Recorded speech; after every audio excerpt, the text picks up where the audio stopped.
నమస్తే welcome to వి3 news లక్ష్యం సమాజహితం ఇక వార్తలకు వెళ్లే ముందు ముఖ్యాంశాలు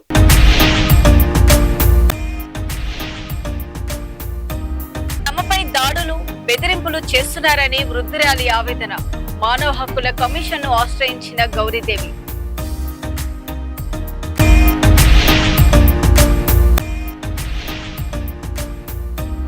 కాళేశ్వరం ప్రాజెక్టుపై జీవన్ రెడ్డి కీలక వ్యాఖ్యలు ఒక్క బ్లాక్ మాత్రమే కుంగిందన్న బీఆర్ఎస్ నేత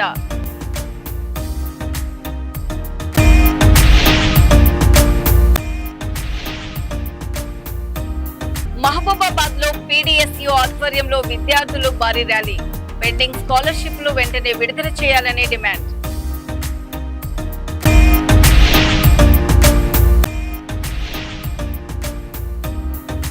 కుటుంబంపై కాంగ్రెస్ నేతలు తీవ్ర విమర్శలు పరకాలపై హక్కు ఉందంటూ మాట్లాడడం సరికాదన్న నాయకులు రంగారెడ్డి జిల్లా మౌలాలి వెంకటేశ్వర నగర్ కు చెందిన గౌరీదేవి అనే వృద్ధురాలు తమ ఇంటి వెనక ఉన్న కాంపౌండ్ గోడను కబ్జా చేసి ఇల్లు నిర్మిస్తున్నారని ఆరోపిస్తూ రాష్ట్ర మానవ హక్కుల కమిషన్ ను ఆశ్రయించారు.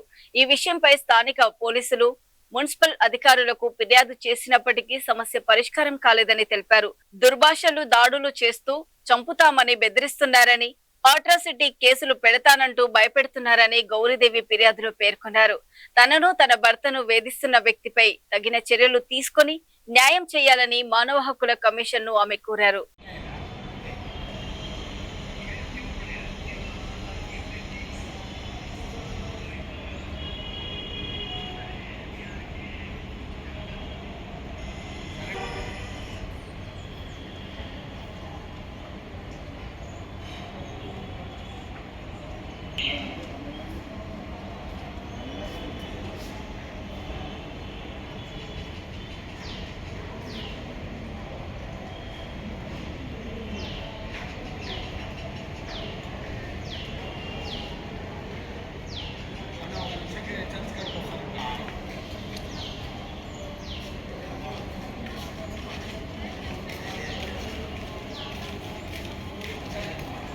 ఇక్కడ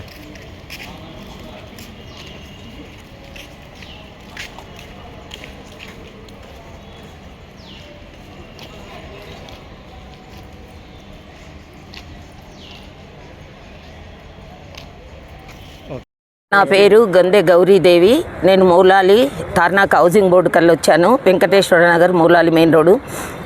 మా ఇంటి వెనకాల ఇల్లు కడుతున్నారు.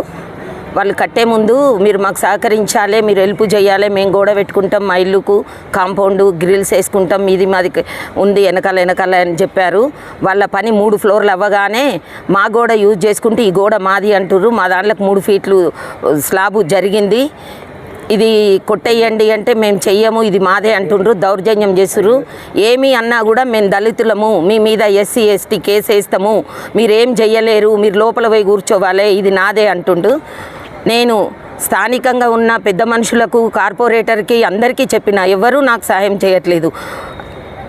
ప్లస్ సీఎం క్యాంపస్ ప్రజావానికి వెళ్ళిన 3 టైమ్స్, ఇక్కడ కాపురా సర్కిల్ ప్రజావానికి వెళ్ళిన 2 టైమ్స్, కమిషనరు మల్కాజిగిరి కమిషనర్ దగ్గరికి వెళ్ళా 2 టైమ్స్. ఎక్కడికి పోయినా ఎవ్వరు ఏమి చేయట్లేదు, ఎవ్వరు రావట్లేదు, చూడట్లేదు, ఏమి చెప్పట్లేదు. వచ్చినాము అంటారు, వస్తాము అంటారు, ఎవరు రావట్లేదు. మరి నా అదృష్టమా దురదృష్టమా, ఇది ఏంటిది, నా మంచితనానికి ఇది పరీక్షణ? ఎక్కడ కాక నేను రోజు పోలీస్ స్టేషన్ తిరుగుతున్నా. 100కి ఫోన్ చేసిన 2 టైమ్స్ గొడవ చేస్తుంటే వాళ్ళు రాలేదు. మీరు పోలీస్ స్టేషన్ వెళ్ళండి అంటే నేను తెల్లారి వెళ్ళి కంప్లైంట్ ఇచ్చిన. దాన్ని మేము వెరిఫికేషన్ చేసాము. రేపు రామ్మ అని రోజు తిప్పుతున్నారు, మాట్లాడుతుండ్రు. పోలీస్ స్టేషన్ పోతే రేపు రండి అని చెప్తున్నారు. 15 ఆగస్టు అంటున్నారు, బోనాలు అంటున్నారు, సెలవులు అంటున్నారు, కానీ నా పని అవ్వట్లేదు. నేను అందరి దగ్గరికి తిరిగి వేసారి ప్రాణం పోయే పరిస్థితి వస్తుంది. రోజు ఆయన మా ఇంటి వెనకాల మా ఇంట్లోకి నిలబడి మిమ్మల్ని రాజన్న సిరిసిల్లలో బీఆర్ఎస్ రాష్ట్ర ప్రధాన కార్యదర్శి టి జీవన్ రెడ్డి మీడియాతో మాట్లాడారు. కాళేశ్వరం ప్రాజెక్టులో ఒక్క బ్లాక్ మాత్రమే కుంగిందని, మిగతా బ్లాకులు బాగున్నాయని తెలిపారు. ఉత్తర తెలంగాణ రైతాంగానికి ప్రాణహిత నదే ఆధారమని, వృధాగా పోతున్న నీటిని వినియోగించుకునేందుకు కల్లెపల్లి కింద కాఫర్ డ్యాం నిర్మించాలని డిమాండ్ చేశారు. సాగునీటితో పాటు తాగునీటి సమస్య తలెత్తే అవకాశం ఉందని, ప్రభుత్వం స్పందించకపోతే ఉద్యమం చేపడతామని జీవన్ రెడ్డి అన్నారు. మీరు అన్నారం సుందీలో వినియోగించుకునే అవకాశం ఉన్నది కాబట్టి మీరు తక్షణం ఏదైతుందో కన్నెపల్లి పంప్ హౌస్ దిగువన ఒక కాఫర్ డ్యామ్ నిర్మాణం చేయండి. It will not cost much. Maximum ఏదైతుందో అయితే 100 కోట్ల లోపల మొత్తం అయిపోతుంది అని చెప్పండి. ఒక 100 కోట్ల లోపల మొత్తం అయిపోతుంది చెప్పండి. ఇప్పుడు we're in end of August బాబు. ఇప్పుడు ఎల్నినో ప్రభావం ఏదైతుందో ఇది ఒక దినములో ఏదో ఒక నెలలో ముగిసిపోయే అంశం కాదు ఇది. ఇవాళ రెండో పంట కూడా మనకి ఎల్నినో ప్రభావం హెచ్చరికలు జారీ అవుతున్నాయి. ఖరీఫ్కే పరిమితం కాదు, రబ్బీకి సంబంధించి కూడా ఎల్నినో ప్రభావం ఏదైతుందో హెచ్చరికలు జారీ అవుతున్నాయి. కాబట్టి ఏదైతుందో మీరు ఈ పంట ఏ విధంగా మనం కాపాడుకోవాలి, రెండో పంట ఏ విధంగా ఏదైతుందో రైతుకు తోడ్పడాలి అంటే ఏం చేయాలి? మనం వృధా పోయేట్టుగా ప్రాణిత నదీ జలాలను వినియోగంలోకి తెచ్చుకోవాలి. ఇవాళ మీరు రేవంత్ రెడ్డి పర్యటన మరి అమెరికా పోతుండో కుదించబడో తెలియదు, కానీ మీరు ఏవలసిన పని ఏదైతుందో ముందు ఆ ఉత్తమ్ రెడ్డి గారు ఏదైతుందో ఈ కన్నెపల్లి పంప్ హౌస్ దిగువన కాఫర్ డ్యామ్ నిర్మాణం చేసి తక్షణమే ఇవాళ మీరు ఉత్తర్వులు జారీ చేయండి. Any delay in taking decision ఇలా మీరు తెలంగాణ అభివృద్ధికి ఏదైతుందో రైతాంగం సాగునీటి కల్పనకి ఏదైతుందో ఆటంకాలు ఏర్పరిచిన రైతులు చెప్పండి. వీళ్ళు కేటీఆర్ గారు ఏదైతుందో ముందు చూపుతోంది. కేటీఆర్ గారు వీళ్ళ బీఆర్ఎస్ పార్టీ కార్యనిర్వాహక అధ్యక్షులు ముందు చూపుతోని చెప్పంటున్నా. Well in advance about 2 months back, more than 2 months back, he made a visit to Kannapelli pump house. అన్ని గమనించి పరిశీలించి రాష్ట్ర ప్రభుత్వం తగు సలహాలు సూచనలు చేస్తే రాష్ట్ర ప్రభుత్వం ఏదైతుందో కేవలం భేషజాలు అది అమలు చేస్తే కాళేశ్వరం ప్రాజెక్టు నీరు ఎత్తిపోస్తే వీళ్ళ కేసీఆర్ గారిని ఎక్కడ రైతాంగం తలుచుకుంటారో, కేసీఆర్ గారిని ఎక్కడ తెలంగాణ ప్రజలు మళ్ళీ గుర్తుకు తెచ్చుకుంటారో. అసలు కేసీఆర్ గారు ఏదైతుందో తెలంగాణ ప్రజల గుండెల్లో ఉన్నారా? తెలంగాణ ప్రజల గుండెల్లో ఉన్నారు, రైతాంగం గుండెల్లో ఉన్నారని చెప్పి అంటున్నా. నువ్వు మరిపిద్దామంటే మర్చిపోయేది కాదు అది. నువ్వు మరిపిద్దామంటే మర్చిపోయేది కాదని చెప్పి అంటున్నా. హరీష్ రావు గారు ఏదైతుందో ఇది క్లియర్ డీటెయిల్డ్ ప్రజెంటేషన్ చూపెట్టిండే. వాడు డీటెయిల్డ్ ప్రజెంటేషన్తో చూపెట్టిండు. కన్నెపల్లి పంప్ హౌస్ నుండి 93.5 మీటర్ లెవెల్తో ఏదైతుందో అవసరం కింద కాఫర్ డ్యామ్ నిర్మాణం చేసి ఎగువ అన్నారం సుందేలకు ఎత్తిపోతారు. మీరు నిన్నటి దాకా ఏదైతున్నదో ఎన్డీఎస్ఏ మహబూబాబాద్ లో పీడీఎస్యూ ఆధ్వర్యంలో విద్యార్థులు భారీ ర్యాలీ నిర్వహించారు. రాష్ట్ర వ్యాప్తంగా పెండింగ్ లో ఉన్న 10,500 కోట్ల స్కాలర్షిప్లను వెంటనే విడుదల చేయాలని డిమాండ్ చేశారు. మదర్ తెరెసా విగ్రహం నుంచి ఆర్డీఓ కార్యాలయం వరకు ర్యాలీ చేపట్టారు. ఈ సందర్భంగా పీడీఎస్యూ రాష్ట్ర ఉపాధ్యక్షులు భువనగిరి మధు మాట్లాడుతూ పాలిటెక్నిక్ విద్యకు సంబంధించిన జీవో నెంబర్ 97ను రద్దు చేయాలని డిమాండ్ చేశారు. పెండింగ్ స్కాలర్షిప్లు విడుదల చేయకపోతే ప్రభుత్వానికి వ్యతిరేకంగా ఆందోళనలు ఉధృతం చేస్తామని హెచ్చరించారు.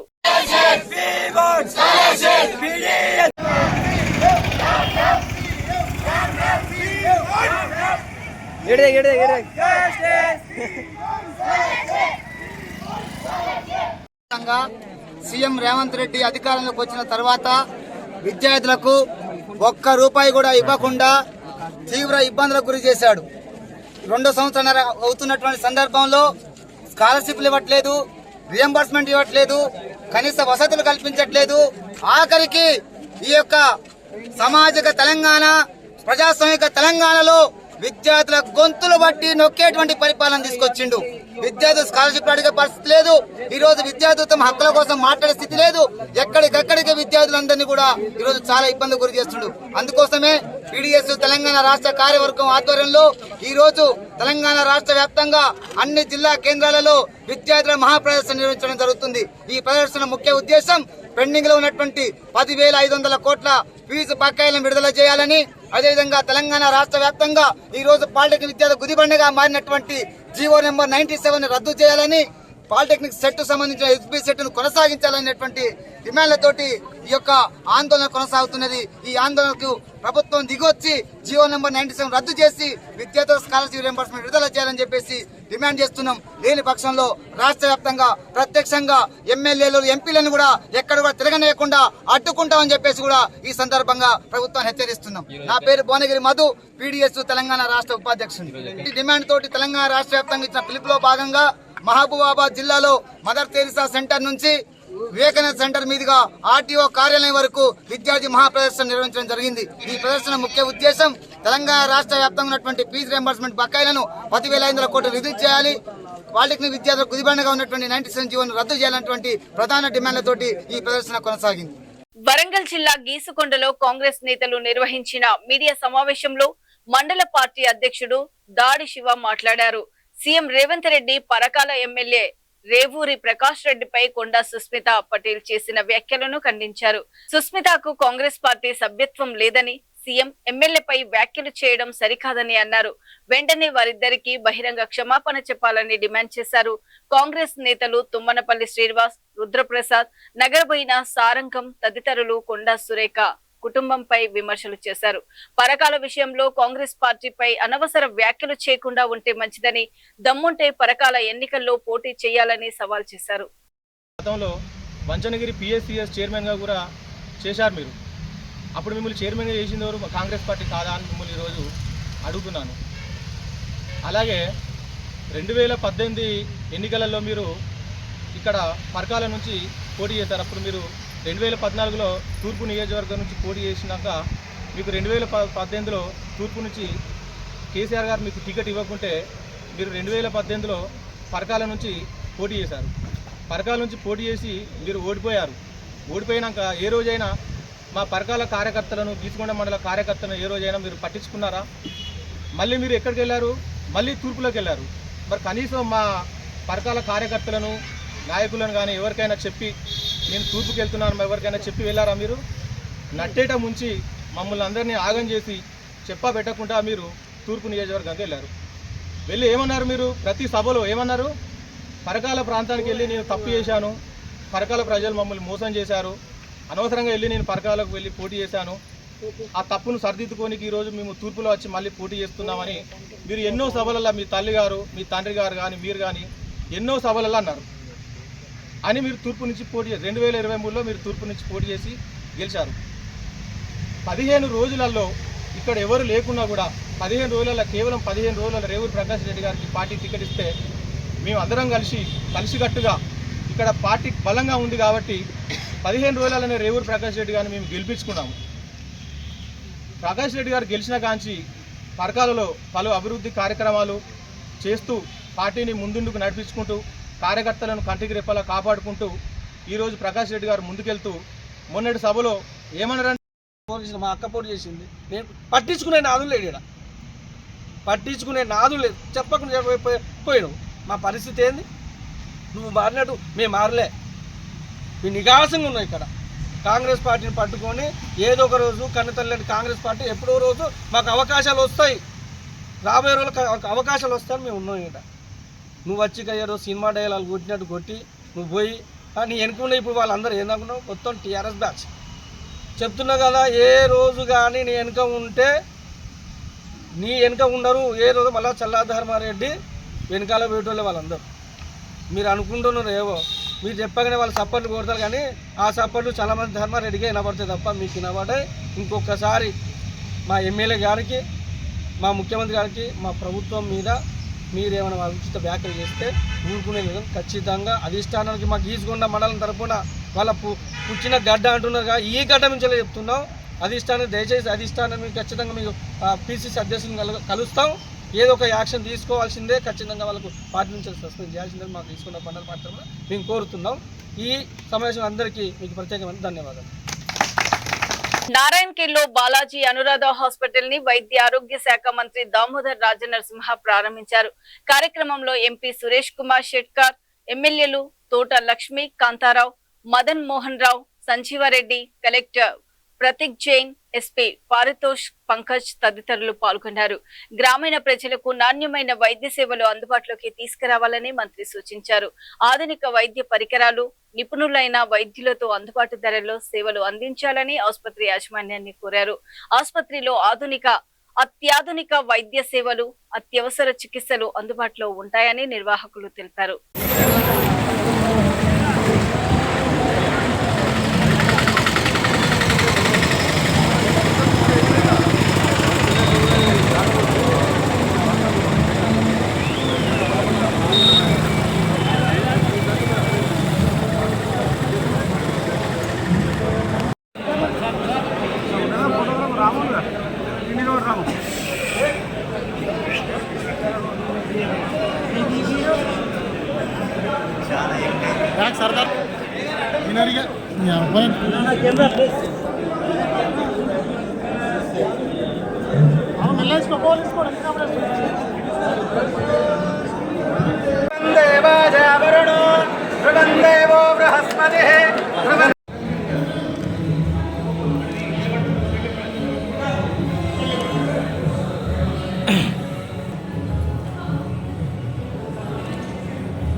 రాజన్న సిరిసిల్ల జిల్లా ముసాబాద్ లో రాజబహదూర్ వెంకట్రామరెడ్డి 157వ జయంతి సందర్భంగా ఆయన విగ్రహాన్ని ఆవిష్కరించారు.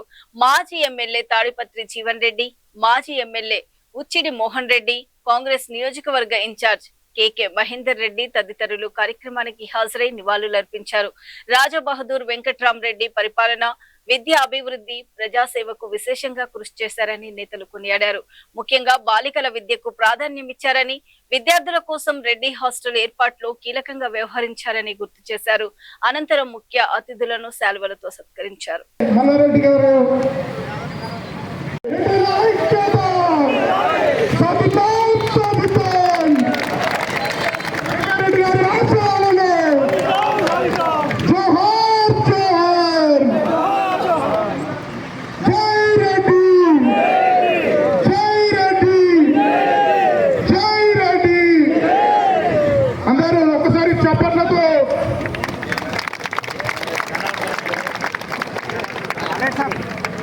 అన్న అందరూ ఒకసారి మీ పిడికిల్ని బిగించి చెప్పండి. జై రెడ్డి,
మన డైలాగ్ వ్యతిరేకంగా ఏదైతుందో సాయుధ పోరాటంలో కూడా ఉదయించింది మన రెడ్డి నాయకత్వం ఎప్పుడు చెప్పడం నిబంధన చెప్పడం ఇప్పుడే మిత్రులు మాట్లాడే ఏదైతుందో ఆలోచన వెళ్తా దాంట్లో ఏదైతుందో ఇద్దరి కులాన్ని వేసిన కాదు చెప్పడం అది ఇప్పటికి గుర్తుందే అనాడు తెలంగాణ భాగాన్ని ఏదైతుందో తెలంగాణ రాష్ట్రం ఏర్పాటు ఏదైతుందో ప్రధాన పాత్ర పోషించింది కేసీఆర్ గారిని తోడిచ్చింది మరి ఎన్ని సామాజిక వర్గం ఎప్పుడు చెప్పగలుగుతాం. ఇవి ఇప్పటి వరకు ఉన్నటువంటి బులెటిన్ అప్డేట్స్.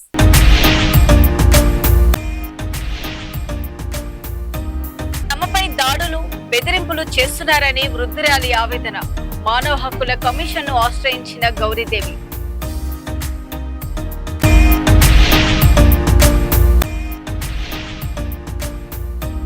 కాళేశ్వరం ప్రాజెక్టుపై జీవన్ రెడ్డి కీలక వ్యాఖ్యలు. ఒక్క బ్లాక్ మాత్రమే కుంగిందన్న బీఆర్ఎస్ నేత.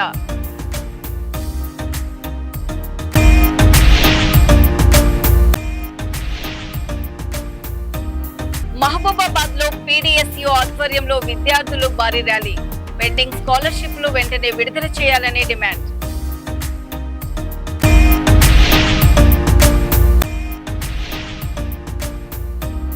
కొండా కుటుంబంపై కాంగ్రెస్ నేతలు తీవ్ర విమర్శలు. పరకాలపై హక్కు ఉందంటూ మాట్లాడడం సరికాదన్న నాయకులు. మరో బులెటిన్ తో మళ్ళీ మీ ముందుంటాం.